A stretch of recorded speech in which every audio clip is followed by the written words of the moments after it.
ऐसे में विधानसभा चुनाव पर किसका पलड़ा भारी नजर आ रहा है, क्योंकि 2018 में यहां मध्य प्रदेश में बीजेपी को 107 सीटें, कांग्रेस को 114, अन्य के पक्ष में 9 सीटों पर जीत मिली थी।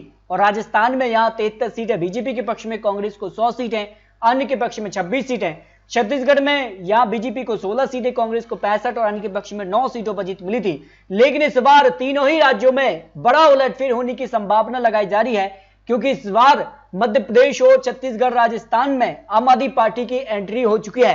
और ऐसे में आम आदमी पार्टी को चुनावी मैदान में उतरने से किसे नुकसान और किसे फायदा होगा, यह भी काफी महत्वपूर्ण हो जाता है, क्योंकि अरविंद केजरीवाल एक मौका यहां पर आम आदमी पार्टी को भी मांग रहे हैं। और ऐसे में उनका पलड़ा क्या होगा भारी, क्योंकि कई बड़ी योजनाएं और जिसका से बिजली बिल हो या अन्य योजनाओं को लेकर अब चुनावी मैदान में केजरीवाल उतर चुके हैं। आपको बता दें कि राजस्थान, मध्य प्रदेश और यहां तेलंगाना में यहां आम आदमी पार्टी अब चुनावी मैदान में होगी, क्योंकि कर्नाटक में भी यहां चुनावी मैदान में उतर चुके हैं। तो ऐसे में अब यहां पर 3 राज्य काफी महत्वपूर्ण माने जा रहे हैं। तो क्या कुछ आंकड़ा बनेगा, क्योंकि इन राज्यों को लेकर लोकसभा चुनाव को भी काफी महत्वपूर्ण माना जा रहा है, क्योंकि तीनों ही राज्यों में 2018 में कांग्रेस ने यहां पर ज्यादा सीटें हासिल की थी।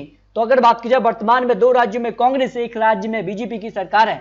छत्तीसगढ़ में 11 लोकसभा सीटें आती है, मध्य प्रदेश से 29 और राजस्थान से 25 लोकसभा सीटें आ जाती हैं। तो इसलिए इन तीनों राज्यों पर काफी फोकस है और बड़ी बड़ी पार्टी अब चुनावी मैदान में चुनावी तैयारी में जुटी हुई हैं। तो मध्य प्रदेश की 230 सीटों का क्या महत्वपूर्ण आंकड़ा बन सकता है, क्योंकि मध्य प्रदेश में मुख्यमंत्री चेहरा कौन होगा, किसके नेतृत्व में बीजेपी चुनाव लड़ेगी, क्योंकि काफी हलचल मध्य प्रदेश में बढ़ चुकी है और जिसका से अब बड़े बड़े नेता यहां बीजेपी में शामिल हैं। और ऐसे में क्या कुछ आंकड़ा बनेगा, कमलनाथ सीधे तौर पर मुख्यमंत्री चेहरा कांग्रेस से हो सकते हैं, जिस कार की खबर है। और 5 बड़ी गारंटियों के साथ कांग्रेस चुनावी मैदान में उतर गई है, जिसमें बिजली बिल की बात की गई है, यहां पर बात की जाए किसान कर्ज माफी, और अगर बात की जाए तो 500 रुपए सिलेंडर और 1500 रुपए प्रति माह यहां महिलाओं को देने का वादा यहां कांग्रेस कर रही है।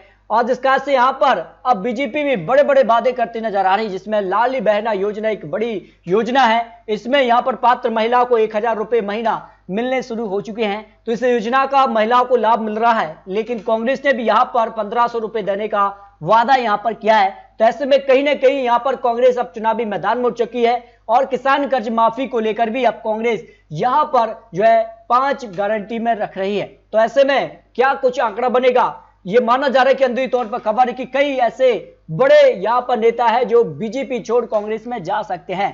तो ऐसे में सवाल यह है कि मध्य प्रदेश में जिसका से यहां पर 2018 में 25 से ज्यादा बड़े विधायक और मंत्री जो थे वो कांग्रेस छोड़ बीजेपी में आए हैं, तो क्या टिकट इन्हीं को बीजेपी देगी या फिर नहीं, ये भी एक बड़ा सवाल बना हुआ है। तो मध्य प्रदेश में क्या सियासी आंकड़ा, क्या सियासी पारा चढ़ चुका है, जिसका से अब आमने सामने की लड़ाई शुरू हो चुकी है। और इसमें अगर बात की जाए तो कौन बाजी मारेगा, ये काफी महत्वपूर्ण है, क्योंकि मिशन 2023 की तैयारी में कांग्रेस हो या बीजेपी अब पूरी तैयारी के साथ उतर चुकी है। अगर बात की जाए मध्य प्रदेश में आज विधानसभा चुनाव होते हैं तो बीजेपी का पलड़ा भारी नजर आ रहा है।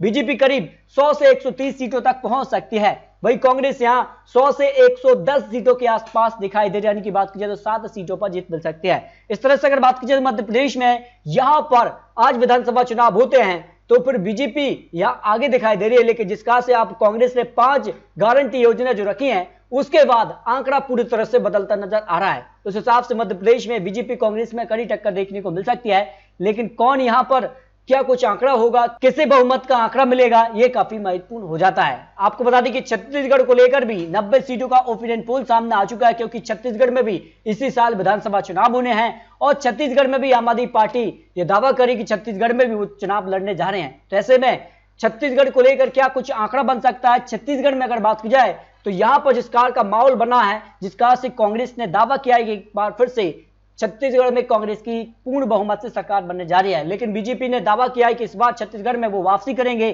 तो छत्तीसगढ़ को लेकर जो 90 सीटों का ओपिनियन पोल सामने आ रहा है, उस हिसाब से अगर वोट शेयर की बात की जाए तो 2023 सर्वे में कांग्रेस को 44% वोट शेयर जा सकता है, बीजेपी को 43% और अन्य की बात की जाए तो 13% वोट शेयर जा सकता है। इस हिसाब से कांटे की टक्कर देखने को मिल सकती है।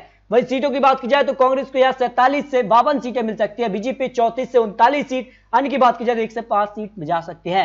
यदि छत्तीसगढ़ में आज विधानसभा चुनाव होता है तो छत्तीसगढ़ में कांग्रेस को यहां पर जीत की संभावना दिखाई दे रही है, लेकिन कांटे की टक्कर यहां छत्तीसगढ़ में बीजेपी कांग्रेस में देखने को मिल सकती है, जो काफी महत्वपूर्ण मानी जा रही है।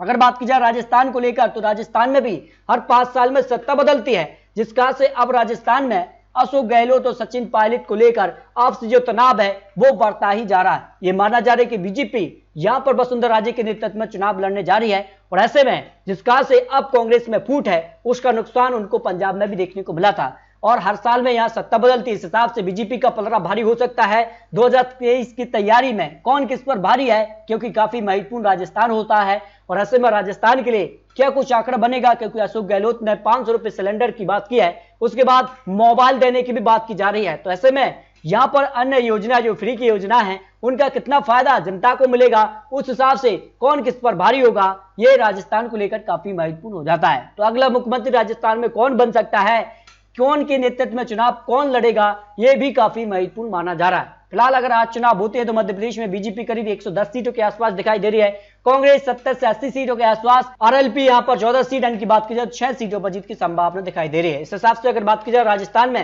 फिलहाल बीजेपी को बहुमत का आंकड़ा मिल सकता है, क्योंकि हर 5 साल में सत्ता बदलती है, उस हिसाब से बीजेपी का पलड़ा भारी नजर आ रहा है और जिस कारण से यहां पर आपसी तनाव है उसका भी फायदा यहां पर बीजेपी को मिल सकता है। तो मध्य प्रदेश में बीजेपी करीब बहुमत के आंकड़े के आसपास दिखाई दे रही है, तो कांग्रेस कड़ी टक्कर यहां देती नजर आ रही है। वहीं छत्तीसगढ़, राजस्थान और मध्य प्रदेश तीनों ही राज्यों में बड़ा उलटफेर देखने को मिल सकता है।